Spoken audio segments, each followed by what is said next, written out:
semdol kake mofa seda.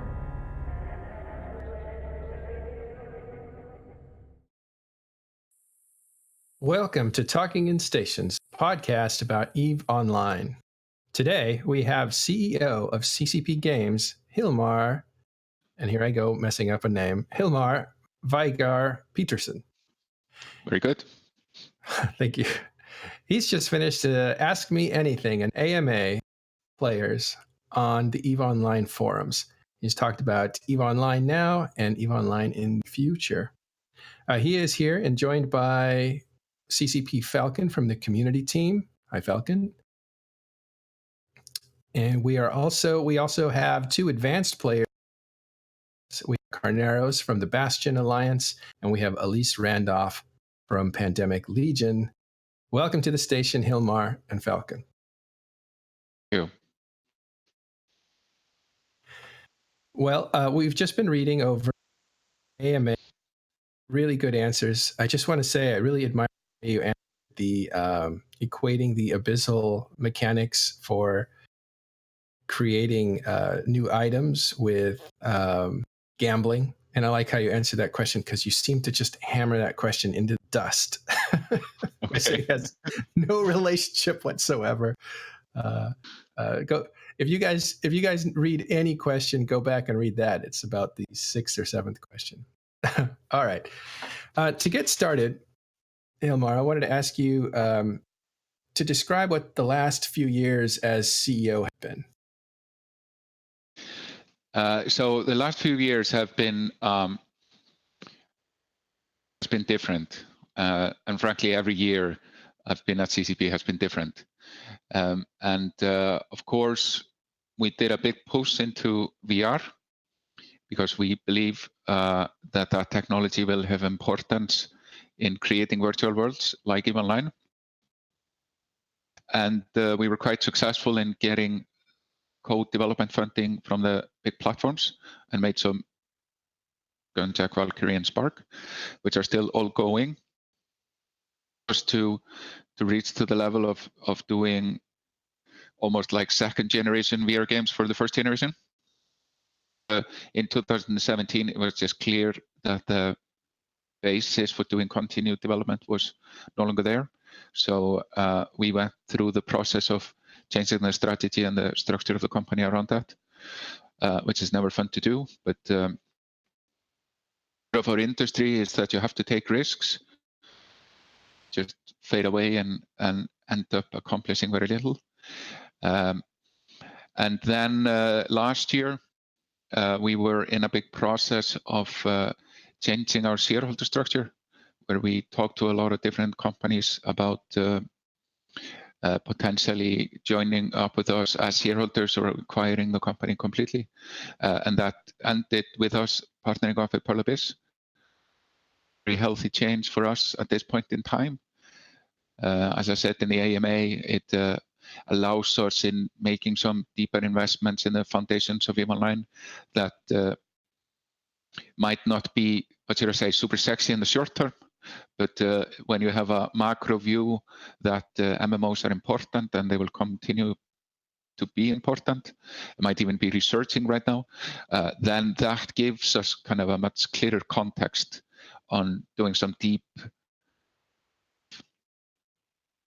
which I think EVE warrants completely. There are some fundamentals to EVE we have been digging into over the last few years, which show that EVE Online has importance way beyond its sort of current existence, for lack of a better word. Right. Is it a burden off your shoulders now not to have to worry about funding the company or taking care of your investors who've been with you for so long? So it's interesting you say burden off my shoulders because it didn't really feel like that. It's not like our investors were a burden per se. They were great guys, and we had collected team around the company, but it just is a topic. When you have investors, you gotta think about their ROI in the context of providing an exit, and that always is a part of all the the conversation. My job as CEO becomes, to some extent, making sure that happens. And now that we have like joint officer strategic, we just no longer have to think about that.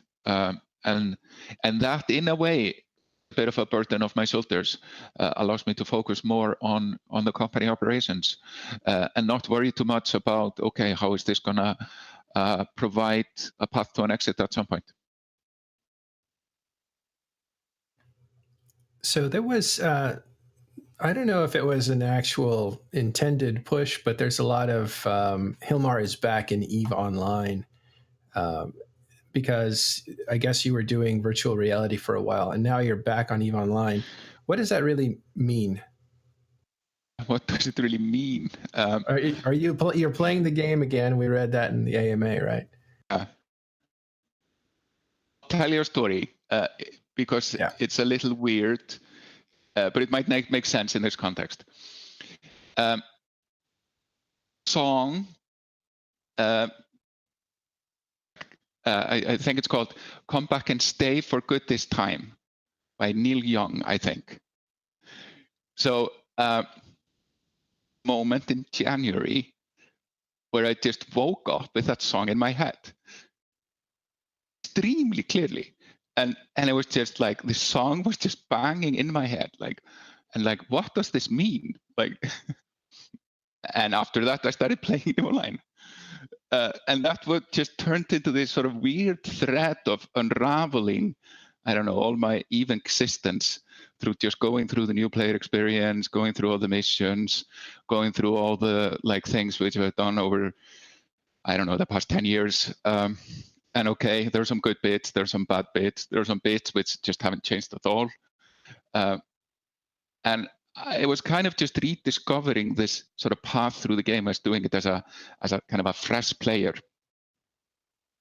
It sort of put me on this tirade of now really going and addressing these things that just haven't changed since we put them in place 16 years ago. And it's in a way shocking how much some of it has held up, and how some of it is even some of the best bits in EVE. The pirate epic arcs. And it's just it's such a good way to push people out of high sec, to have this sort of little carrot of a thing, and you have to kind of learn all the null survival tactics, which oh my God, the fact that we're having people use insta undock bookmarks to be able to do a mission in 0.0, and the only way really to do it is a WhatsApp player created YouTube. It kind of just became this excellent reminder of the reason why we lose so many people in the first 30 days. It's the game is just really making a point of not wanting you to like it. And I've been on a bit of a tear of trying to align us as an organization on doing something about that, because we have, frankly, a huge amount of people which are joining or trying to join the game every week. Post free to play, we're now quarter of the year, we're at similar levels as we were in the first quarter of 2013, which was the 10-year birthday of EVE and kind of the peak of missions under subscription. And now 6 years later, we're kind of at the same level. But the game needs a lot of help in helping people into the promised land of when you're really playing EVE. Yeah. EVE players are generally really excited when they learn, especially the CEO plays the game, right? So we were actually kind of just talking a little bit amongst ourselves. EVE is the sci-fi game where people live out these fantasies and they create these huge empires and stuff. And we're thinking, does the CEO have a CEO in game? Are you your own boss? Do you run your own corp, or do you get bossed around by somebody? When I play EVE Online, I just want to be told what to do. It's enough to run one company, to run a space corporation. Well, you guys know how much work it is. There's no way I could do that for reals. So I generally just want to be a peon, being told what to do. Yeah. So there's no, you don't take the work home with you in your space corporation. Well, my wife would argue whether sitting at my computer at home and playing EVE Online is taking my work home or not. That's true. But I'm certainly looking for to do something different in EVE Online than deal with PowerPoints and spreadsheets all day long. So your wife doesn't play then? What about your kids? So my wife doesn't play now. I had her play once, and and it was kind of funny seeing her play. This was back in I don't know 2004, and she created a woman avatar and just didn't hide the fact she was a woman. And oh my God, what her experience was different than mine playing EVE Online. She was showered with ISK. So my daughter Eva is now turning 16. Maybe in 2 years we get her onto EVE Online. I think it's still a little early. Yeah. It's funny. I've heard a lot of Silicon Valley executives don't let their kids play on their mobile phone for more than like an hour or something. Like they're very strict about it, and they're the ones that make all the stuff that keep us repetitive, on the phone. I would not be that way. I think EVE Online is a net positive in the world. Seen enough data over the long period of time. I've talked to enough people. I believe it is a net positive. I'm not so sure about some of those Silicon Valley apps, whether they are a net positive or a net negative. Right. I'm not sure, and I frankly wasn't sure about EVE. I mean, there's always this mixed concept about games, net positive or net negative. But now I'm extremely confident in saying EVE Online, at least, is a net positive in the world.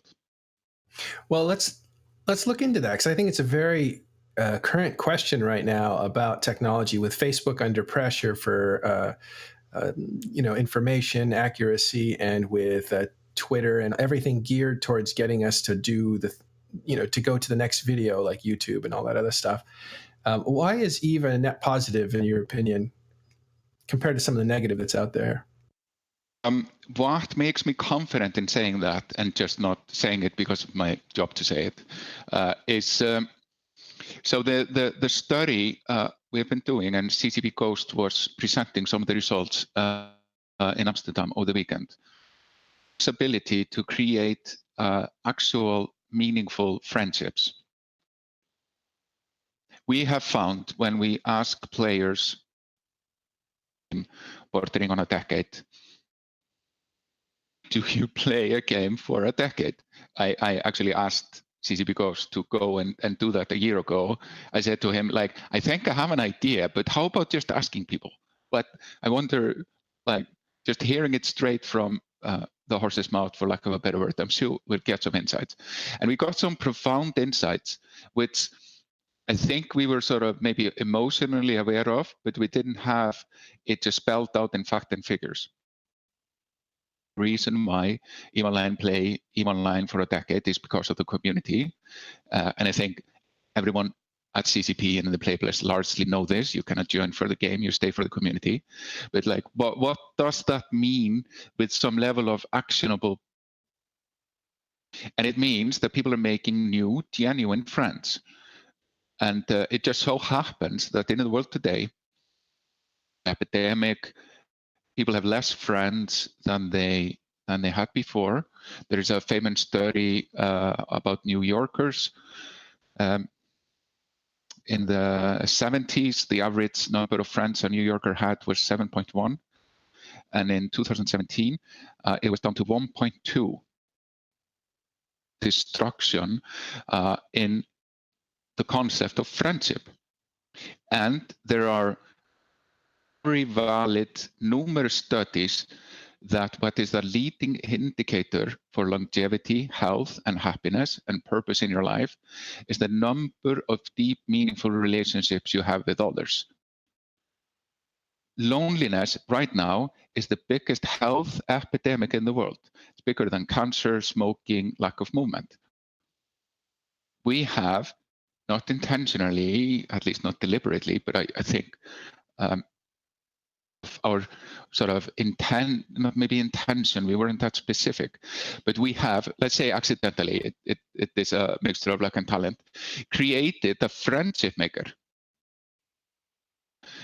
And I think that's actually super important.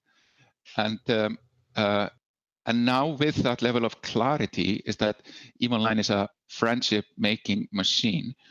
And it does that in actually ways which are not so difficult to analyze when you really put that lens onto the game. Then it's really important to take care of that, enhance it, deepen it, and maybe spread that at least this one particular game is making people live longer, healthier, and have more purpose in their lives. That's fascinating because it's kind of the opposite then of what's going on with, say, Facebook, where real friends are, say, driven apart over time because they can't compare to each other's like feeds that are super curated and super intimidating to other people. And Eve is doing the exact opposite of that. It's inviting people in and creating situations where they bond. Exactly. It's actually but it also has been studied, is that big cities, big crowded cities, make people clamp up about connecting with others. All this of seeing new faces all day long creates an overload reaction in the brain, which makes you clam up. And that's why the concept of urban isolation exists, is that when you are in a city of tens of millions, harder to connect with people than if you're in a town of a few hundred. And there are conditions in EVE Online which are interesting. EVE Online makes a very good point of making you feel alone. You're a very small person in a very big world. And that condition of feeling lonely in EVE Online is actually the first step of creating a friendship. When you have all these people around you, your brain, your reptilian brain, gets mixed signals. You are lonely, but you're in a crowd of people. This is not the case in EVE. You're very obviously a very small person in a huge universe full of massive space tycoons like yourself. Want to connect with others.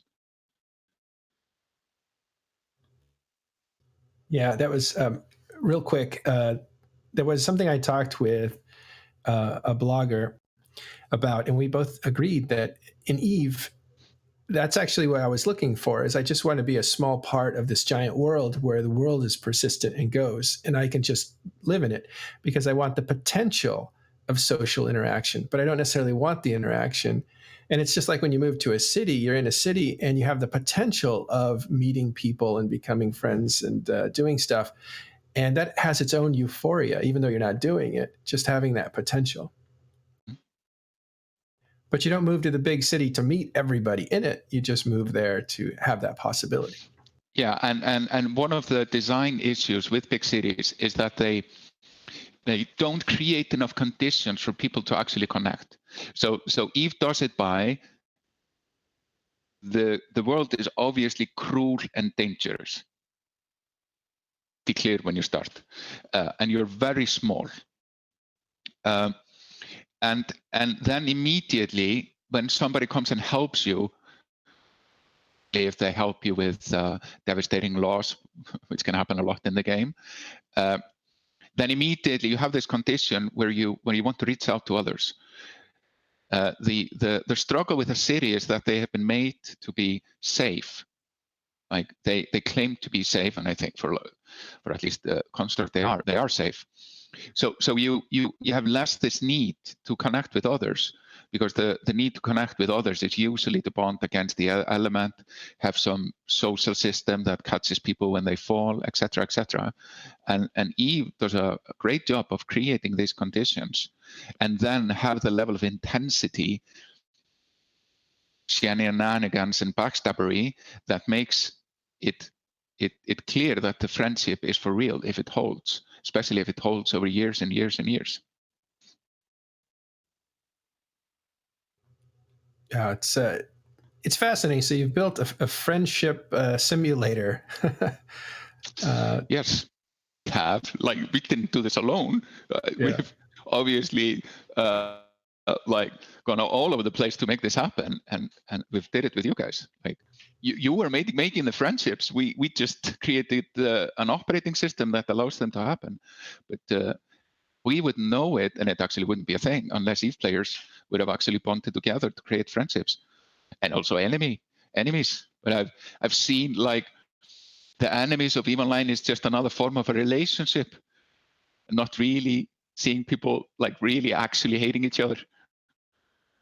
A lot to do it, but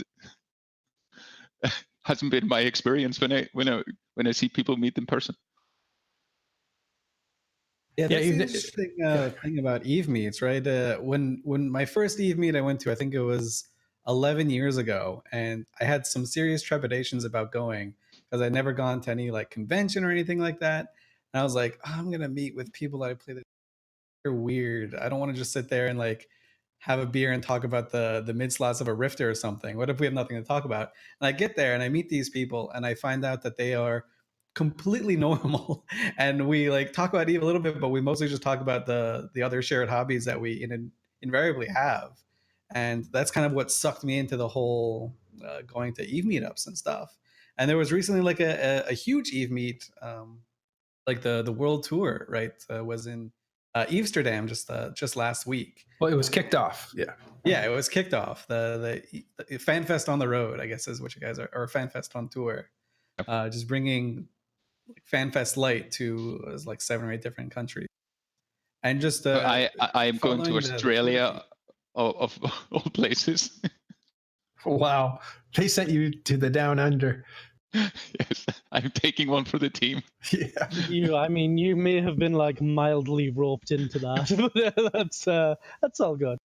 Yeah, but Elise, to your point, I remember when we had the first FanFest, there was this concern, like, will it end up in an all-out fist fight between all the people which are warring in EVE Online? And there was this kind of initial setup where it was almost like, I don't know, LA rapper gangs, kind of, how is this going to go? Is there going to be a dance-off, or like, what's happening? And then just everyone kind of ended up hacking it out. So, and I've been doing that ever since.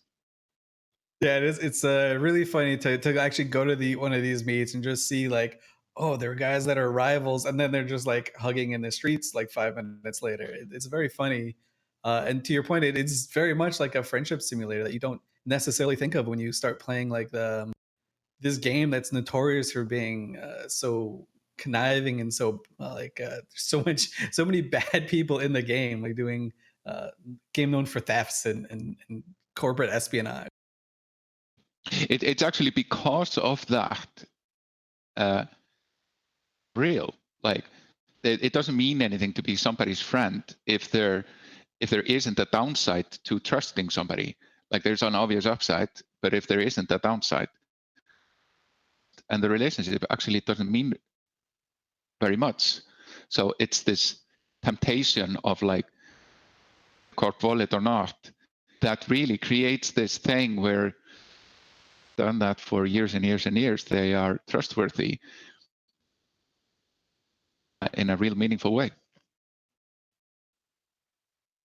Well, I love the anthropology of EVE Online. That's what the show kind of specializes on, and talking about the psychology and the stuff. At the same time, I want to bring in Falcon here and just do a little bit of stuff that you guys probably want to know about, or some of the fans want to know about, and that is the EVE World Tour, which just kicked off, as we were saying, in Amsterdam. It's going to go through Netherlands, Russia, Australia, Germany, UK, US, Canada, and it's running from March to about November of this year. What do you want to tell us about that? Well, I mean, it's already kicked off, and it's going to be pretty awesome. We had an incredible weekend last weekend in Amsterdam. Thank you as well for putting the dates up on stream. I can now read them because I don't have them committed to memory. So yeah, we kicked off in Amsterdam last last weekend. It was absolutely incredible. It was great to see so many people there. In fact, there was like I think it was 320 odd people, I think, in total, which is the biggest Amsterdam ever. We've got St. Petersburg coming on May the 4th. That's going to be incredible. We've got a group of super hardcore Russian players out there who are actually a couple of the members of ISD, and they help us out with organising the event. Then, of course, we've got staple Southern Hemisphere event, Eve Down Under, May 23rd to 26th. Toronto is going to be incredible. This is the first time that CCP has actually hosted an Eve meet in Canada, so we're hoping it's going to be big. But we already kind of have good reason to expect that it's going to be big because we've sold over 400 tickets for it, which is unbelievable. Then, of course, FanFest Home. August 23rd. Hopefully that won't result in a lawsuit or a house fire or anything crazy like that. Hillmar's going and he's responsible, so I think it's going to be fine. Should be all right. That's a fan fest inside someone's home, a player's home. That is correct. We're going to have a mini version of everything. There's going to be a keynote. There's going to be a charity dinner. There's going to be a pub crawl. A pub crawl. We've talked about actually doing it in a sauna, which is very Finnish. I don't know whether we can stream from a sauna. You have to be naked in Finland, like wearing clothes in a sauna is just borderline taboo. So we have a lot of stuff to figure out. Yeah. Maybe we just have a Finnish stream where it isn't pixelated. Yeah. Well, that is one that I certainly will not be watching. I mean, yeah, or it could be like use Eve ships to censor everything out and make it stream friendly. It could be like in Austin Powers, where it's almost like there's always something obscuring the camera. Yeah, everyone's just walking around with like thorax as an avatar and right. Well, thorax, yeah, that was kind of. I'm sorry to interrupt you though, Falcon. What did you want to finish? Yeah, I mean, I sort of lost my train of thought a little bit, but let's roll on. So yeah, after that we've got Berlin. Berlin's going to be awesome. It's organizing in coordination with the guys from G Fleet, and their event is just fantastic every single year. Then, of course, we've got Vegas, which is always absolutely monumental. It's always the biggest event in North America. And then we've got London on November 23rd, and London's where my heart is in terms of Eve gatherings. It's FanFest is second only to London for me because I go way back to 2003 with Eve London, 2003, 2004, back when it was an event that the Causality used to run, an old Minmatar role-playing corp, and then my old corp, Vito, took it over around 2004, 2005. Yeah, it was 2005 after we were formed. And it's been run by Dmitry Slavik of Vito since. So, yeah, we get a lot of old timers who come to that event. So I'm expecting to see a big turnout in London. It should be awesome, and it's also the last stop on the world tour. So it should be a nice big sort of end of the year party. A look back over the whole world tour during the year, and yeah, it's gonna be a hell of a show, no doubt. Wild. So take a look at that link that we've provided you with and see which one you can go to, and you should get out there and go.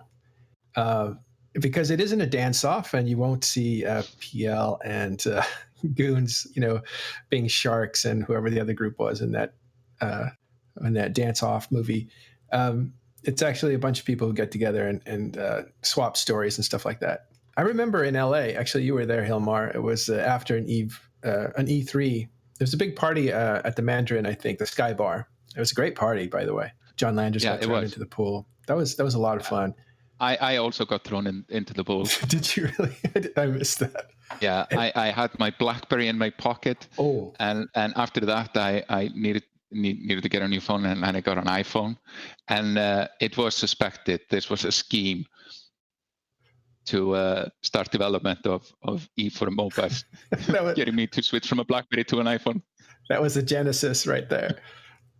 Yes. Well, it's Eve. I wouldn't doubt it because the plans are so layered. There's so much going on behind the scenes. Exactly. And you guys were so nice that you guys, after the party, you were like, yeah, come back to our hotel. That you guys had a suite and you allowed people to just stay as long as they wanted to. And you guys stayed a long time, which was amazing. It was actually Dean Hall was there, the maker of DayZ, and I remember him sprouting some deep Eve stuff like back then. That guy really knew his Eve, as you can see in DayZ. That's wild. Hey, how many celebrities go through EVE Online? Can you guys track them? Well, there have been these rumors. Let's hear some rumors. Superman was playing. Sorry, who? Henry Cavill. Superman. He was playing. Samuel L. Jackson was playing for sure. I think he even said it in an interview at some point. Do you remember, Paul? Yeah, I can remember this. I lost my mind when I heard out about that because I'm a huge Sam Jackson fan. So I was like, oh. It was on like some Italian radio station or something like that, where Samuel Jackson was like, yeah. I remember that like way back in the day, and I thought it was a rumor for the longest time. They were like, oh yeah, he said it on Italian media that he plays this game, and we're all trying to figure out which one in our corp was Sam. We need to take that up, or maybe it's better just to have it like a meme. It's yeah, if I remember correctly, I think Vin Diesel mentioning that he tried EVE once as well, because he's like a colossal Dungeons and Dragons nerd, and yeah, he's super into gaming. Absolutely, Vin Diesel played for sure. I think I was even on a phone call with him at some point where he was talking about it. That was years ago. I forget that. Yeah. Oh man, we should get him to narrate our trailers. Like he has that voice. Yeah, totally. I played by the rules long enough. That's actually my favorite. The Caldari Outlaw video is actually my favorite ever EVE Online video. Like it doesn't really hold up in terms of video quality, but the narration and the story still gives me like shivers. It's called the Caldari Outlaw for anyone that hasn't seen it. It's like from a 2003 or 2004. Watch Caldari Outlaw and the Retribution trailer back to back. You see where the inspiration comes from. Like Retribution trailer is kind of a remake of the Caldari Outlaw. The Santa Claus version of it. Don't you remember that? Where you messed with the wrong guy. Santa Claus is a big space tycoon. We forgot Bass Hunter too, the DJ. He also religiously plays EVE and multi-boxes like an animal. He's got a huge. And it brings it on the road. He took me to his hotel room in Iceland after FanFest, and it's not kidding around. He had like booked everything to like the moon was breaking at this point on Sunday, and he was ready to go and mine up the moon, planning his after party schedule around that. My favorite part about that is exactly the pictures on the screen now. Someone managed to just study the pictures that he posted so much that they figured out who his actual in-game character was. And they went and started not harassing, but they wanted to like follow him around and just ask him questions. So this guy is like, oh yeah, don't worry. I'll just post these fuzzy pictures. No one will know. But of course, EVE players are some of the most dedicated like CSI workers in gaming. So they figured out who he was in like 40 minutes.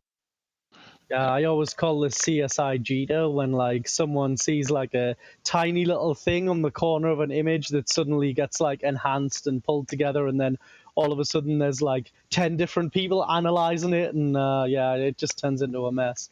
This happened with CCP Rise. I was talking to Fozzie when we were in Amsterdam. He mentioned it on stage where CCP Rise actually randomly on, I think it was on a live stream in an interview, mentioned he described a fight that he'd had with a guy in EVE, and like 30 minutes later someone EVE mailed him in game because they'd gone through Zkill, found the ship that had been killed, found the system, found exactly what the deal was, and just EVE mailed his player character in game, and he was like, well, shit.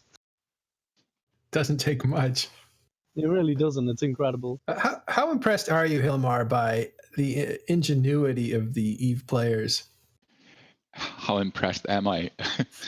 I don't think there are many words to describe it, really. It's like blown away, whatever. There just aren't strong enough words.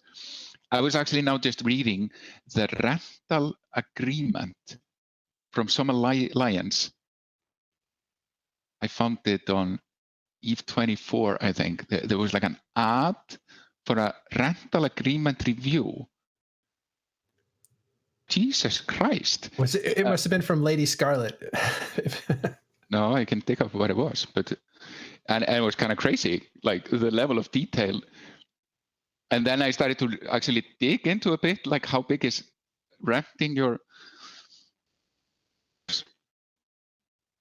It is a rather substantial part of the economy, and it's something that is completely meta created by players. The game has very little support to or have this happen. And it's obviously something that's been developing for over a decade. But the level of sophistication, these kind of paradigms emerge out of Eve are just, I mean, we created That's something that we were talking about a bit, because like, as I remember when I first started playing the game, my CEO was like an 18-year-old kid, right? And they were like, oh, bring whatever ship you want, do whatever you want.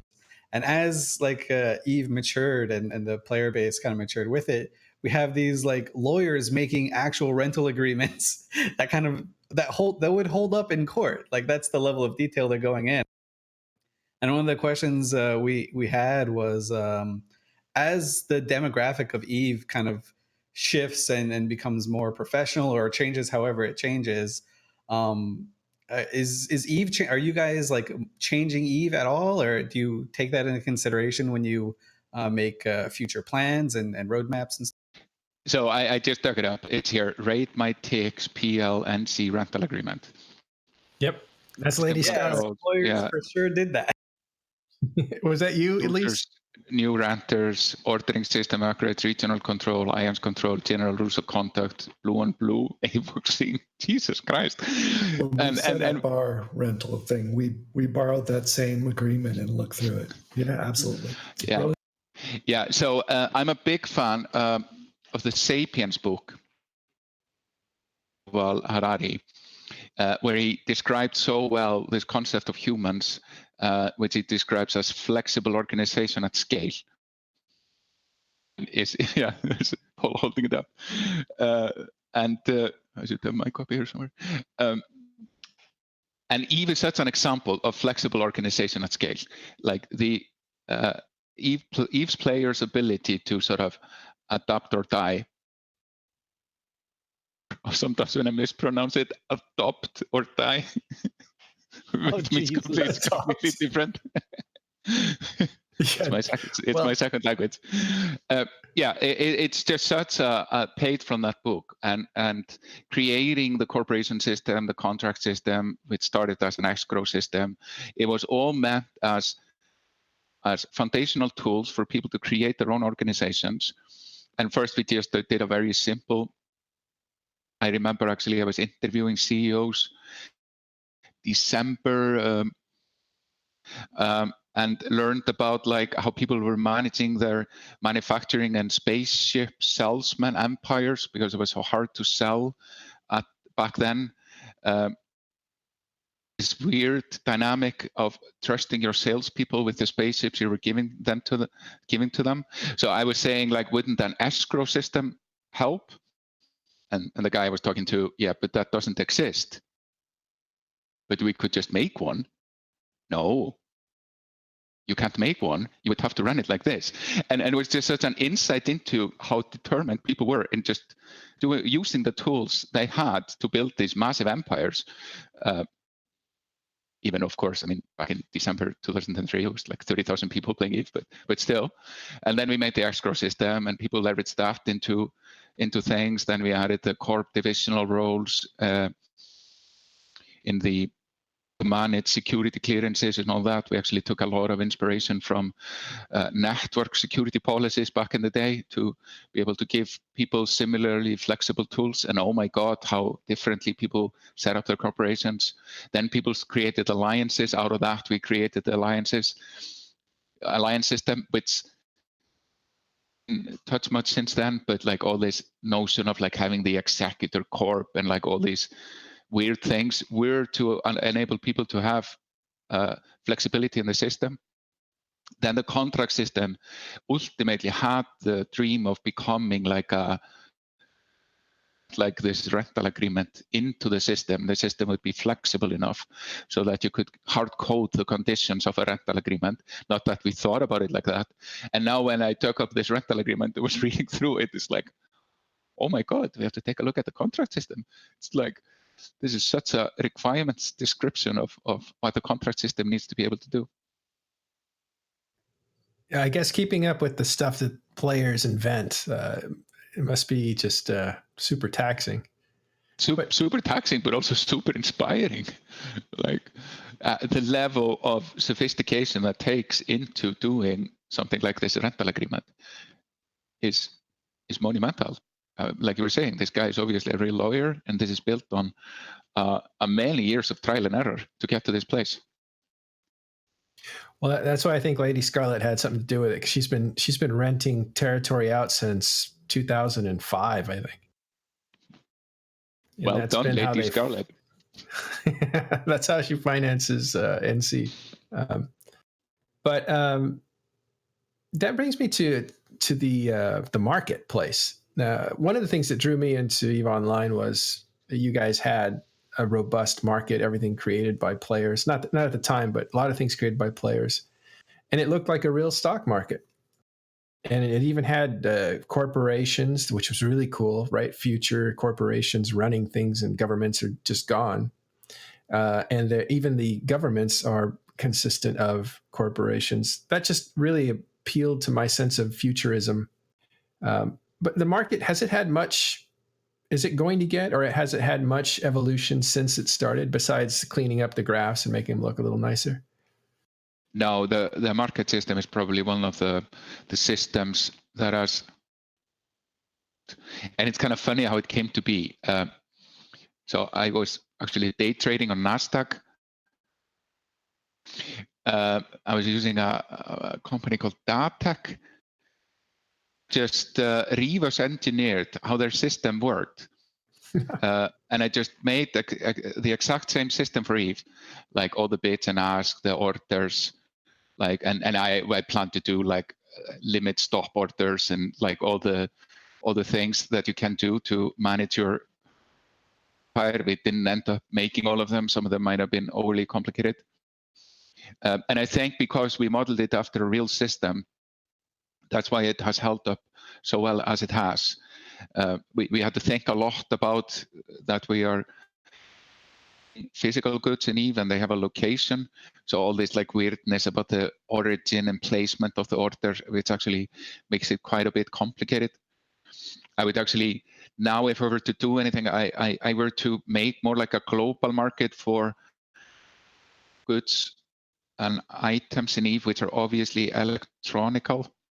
Like there is so much of the stuff in EVE which actually isn't made out of atoms. Like a blueprint in EVE obviously wouldn't be a physical thing. It would just be some sort of digital recipe with some copy protection.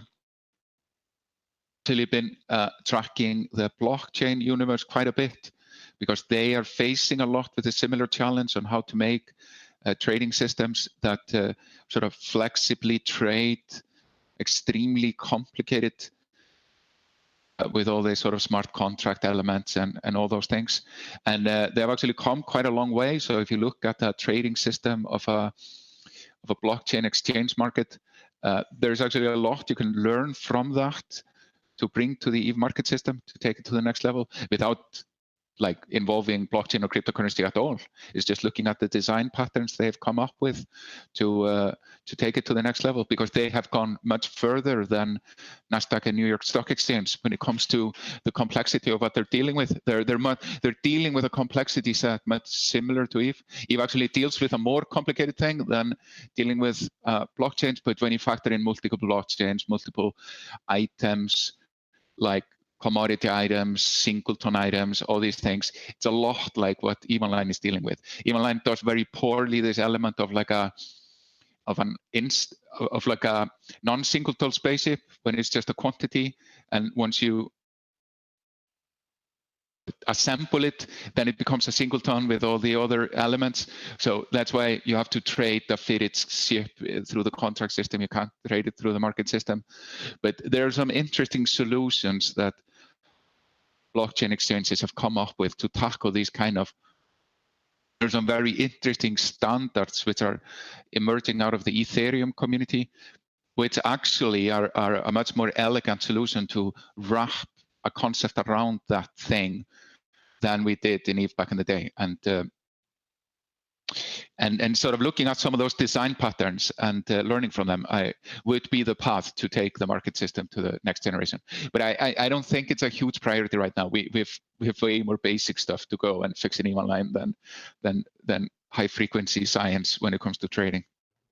Yeah, it's nice to think about, though. Well, what are some of the basic things that you're going to be fixing?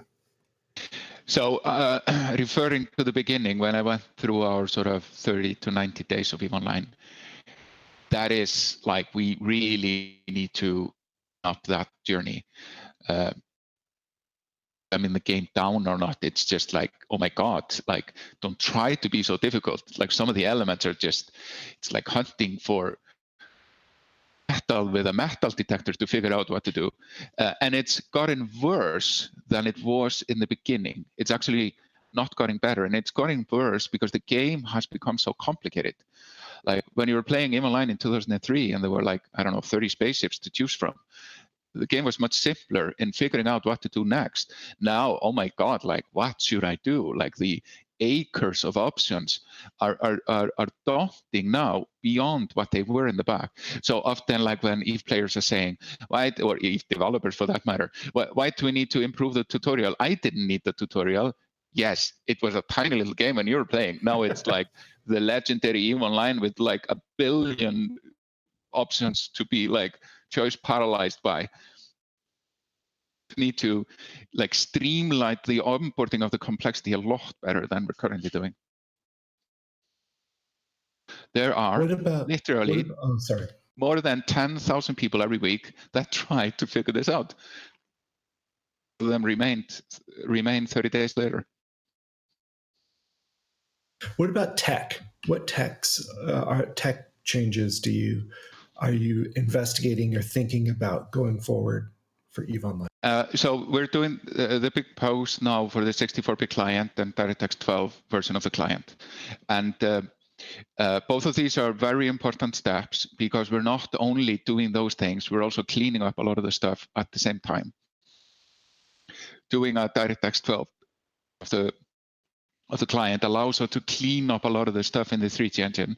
And it allows us to explore topics like Oort cloud, Saturn rings, huge asteroid fields, things like that, which actually just aren't technically possible today. You can't even dream about it. It just cannot be done with our current engine. But by upgrading to DirectX 12, we at least have the opportunity to at least dream about it. Not that we are gonna not going to be held to a roadmap on actually delivering them, but it's a much bigger step than just changing graphics API. It also allows us to benefit a lot from more modern cards, so it's going to help with performance across the board, especially in fleet fight situations. Same with the 64-bit client. Once we get the memory usage a little bit under control, it's the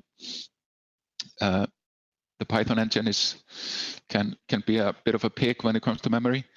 But like, these are some big current things.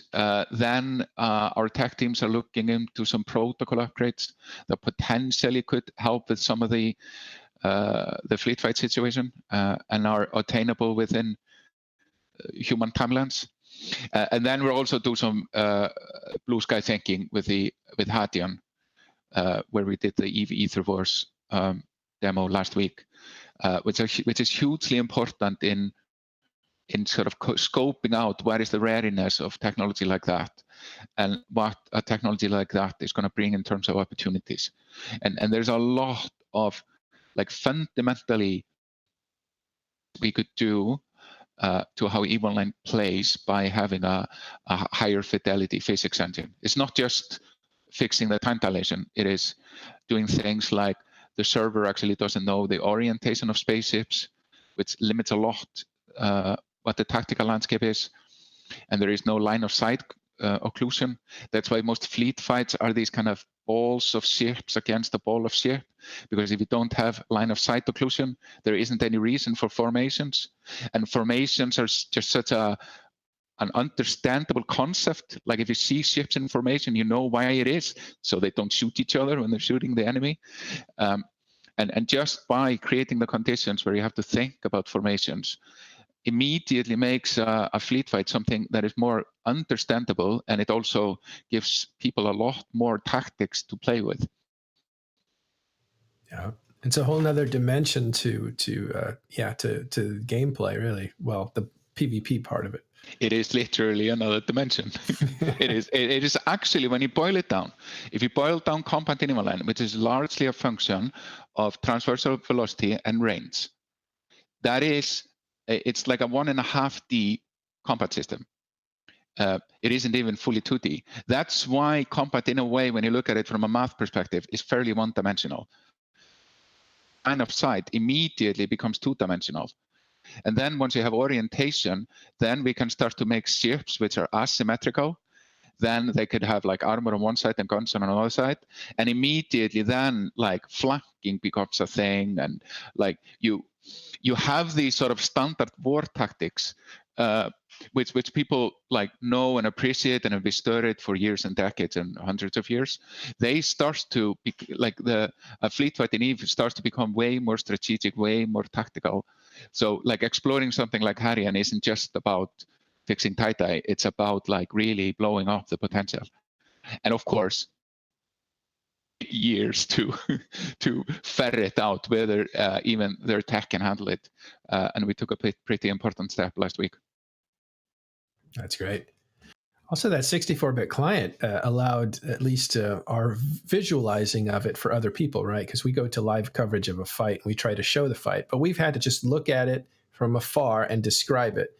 But the 64-bit client allowed us to get into those, right in between those giant ships and fly through them with the camera to show the damage being done. And it's just really completely blown me away what's possible. And soon, I think this summer. Yeah, I'm pretty confident we'll be able to bring both these technologies to bear this year for sure, both 64-bit and DirectX 12. I mean, it hasn't been planned out. We might hit some roadblocks. This is not easy stuff to do, but we are making a serious push on this.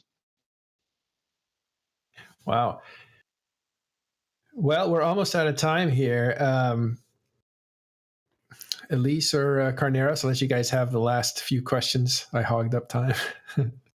Okay, so you're working on EVE Online, and you've got the Echoes of EVE project, and you presumably have some folks working on the mobile app, helper app for EVE that's on your mobile phone. It's not really a game. It's a window into the world. Yeah. Are there other projects that you haven't told us about that we can't talk about? There are other projects which we can't talk about. Yes, we're Okay, CCP. cool. There's always something going on. I can feel that red dot on the back of my head somewhere where there's like Don't a say snag. anything, man. Don't say anything. Duck. Okay. All right. Thank you. Well, you mentioned one thing. I'll go back to it just a little bit, and that was that walking in stations was a popular concept. Can you talk about how someone can relate to an avatar that looks like them and what that means to them versus one hump that I had to get over was there's no avatar, I'm a ship. And I know you've done that with the origin story change, and you've said, let's instead of talking about the landscape, let's talk about the concept of you being the ship. So that's how you get introduced to EVE Online right now, as opposed to like, here's the backstory. But yeah, so I mean, obviously, it's a damn shame that we had so many execution issues when it came to delivering on the vision of Incarna, because I think not universally, there's nothing universal, but largely, vision and the concept is something that resonated with a lot of people. It's ultimately a game about people, even if they're inside spaceships, but they have some existence outside of the spaceships. game that we weren't able to deliver more than we did back there in the famous summer of 11. By the way, I sent you a Twitter saying, I'm hanging on, I'll be patient, I know you deliver great stuff. And I sent that directly to you. It's one of the first time I ever contacted CCP. So for that. on the record. Yeah, and I think now, if we just think a little more outside of the box, is that future, especially in our future, we're about to have all sorts of like AR manifestations of humans taking place over distances, whether it's video conferences or sort of virtual human presence, etc. I think there are many ways to make avatars and people, which we already have in Eve, more a factor of the experience. Because if you were to imagine a futuristic world where you're in a pod and you have your mind controlling a spaceship, then projecting your being onto others in some way or form would obviously happen very differently than people going out and hanging in a bar in a very sort of 80s sci-fi themed way. I'm more interested in taking some steps into that direction, but very much while, I mean, the focus now is cleaning up the first 30 days and doing these major foundational work on Eve and addressing some of the economical issues we have in the game right now. But I hope we come to a place where we can start to just have, which we already have, and people spend hours creating that when they start the game, be more present with you in the experience without going on full ambulation, walking around space stations per se. I think there are many ways to do that in a smarter, more sci-fi way than what we were thinking back in 2010 and 11. Yeah, that's now, one more thing along these lines, the artwork has changed dramatically. If I look back at old EVE Online, it had a certain flavor, an art direction that was foreign from US. It was, or at least where I'm from, it had a novelty feeling to it that went away or has gone away because the characters that are created now are done by a generating machine instead of, looked like more portrait based. I see. You're talking about the original first character creator. Yes, the first character creator. Yeah, where there were more. So when you saw articles about it, they would show the portrait of the character, and there'd be so much expression built into the portrait.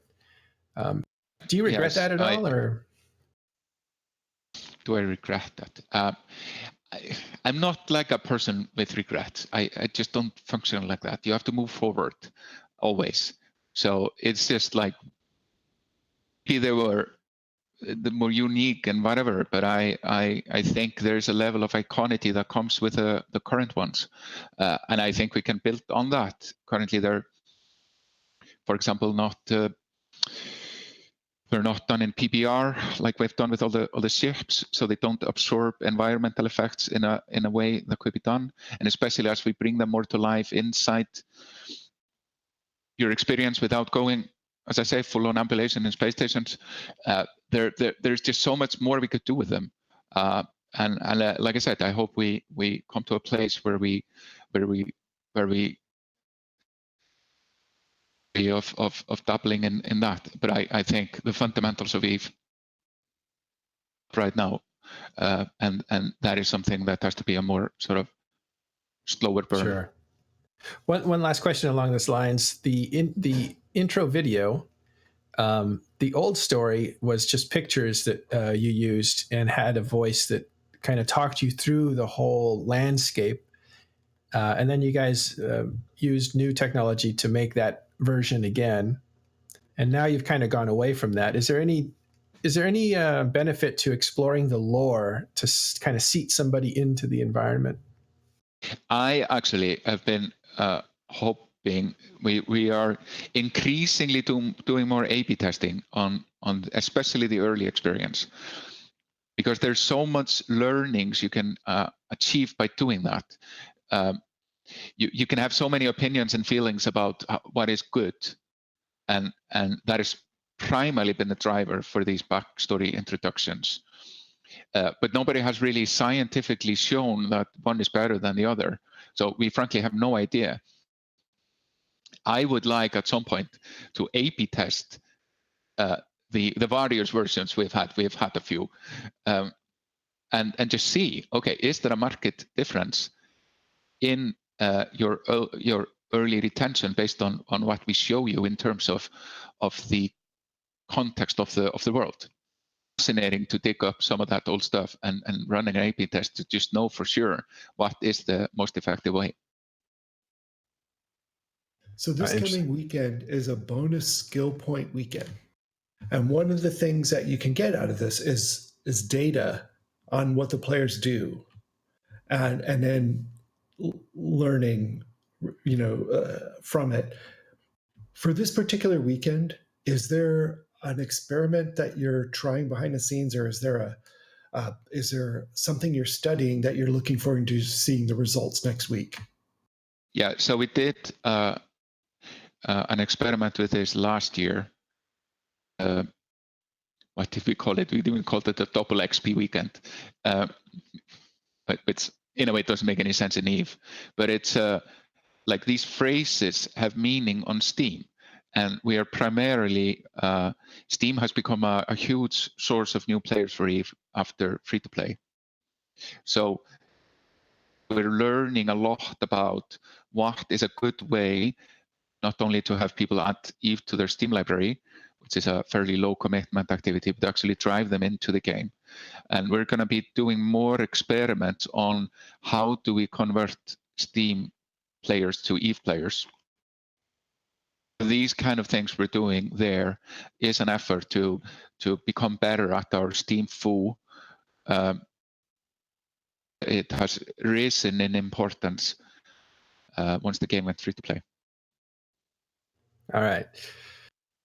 Okay, well, we have just one last question. Elise, do you have anything? No, I don't have like a good time or last question. No pressure. This is second to last question if you have a question. If not, I was just we were talking a lot about the Eve community and at Eve Online as like a friendship builder and stuff like that. Is there anything that the Eve community has built in terms of like memes or art or anything like that that is like just really gotten to you where you're just like, this is hilarious? I actually have to take a step back and just laugh at the ridiculousness/greatness of this.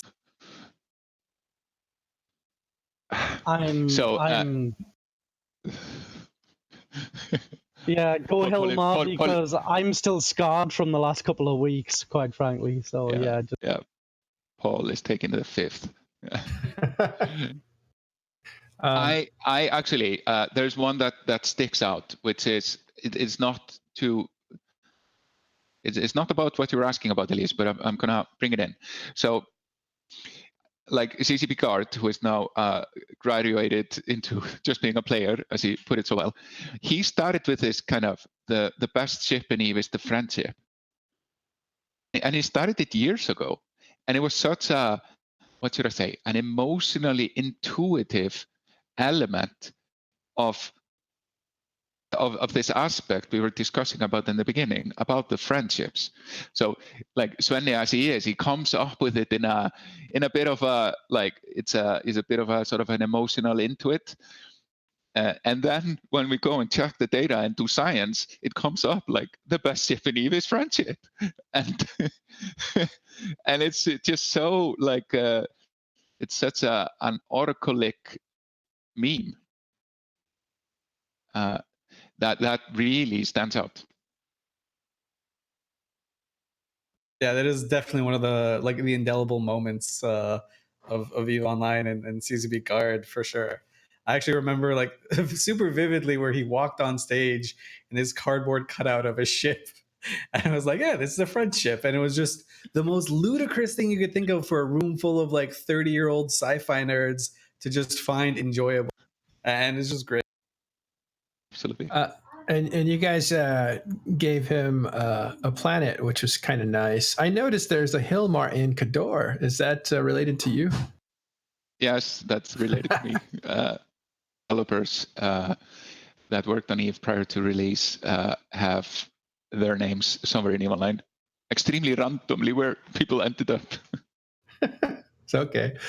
So look around EVE Online. There are systems named after developers. But how many developers do you think have names for systems? Probably around 40 people. Wow, that's a lot more than I thought. Wow. Well, Hilmar and Falcon, thank you guys very much for coming on Talking in Stations and giving some insight on the brains that work on CCP's behalf for EVE Online. And thank you, guys. Yeah, it was great having you here. Thanks, Carneros, and thanks, Elise. Thank you. Thank you for a wonderful game. Yeah, it's always a pleasure, guys. Always a pleasure. Yep. Thanks, guys. Thank you very much. All right, everybody, that's it for now. We will see you again when we come back for season 2 of Talking in Stations on April 7th. We'll announce who the winner of the avatar is at that time as well. So thanks for tuning in. We will see you April 7th. That's it for now.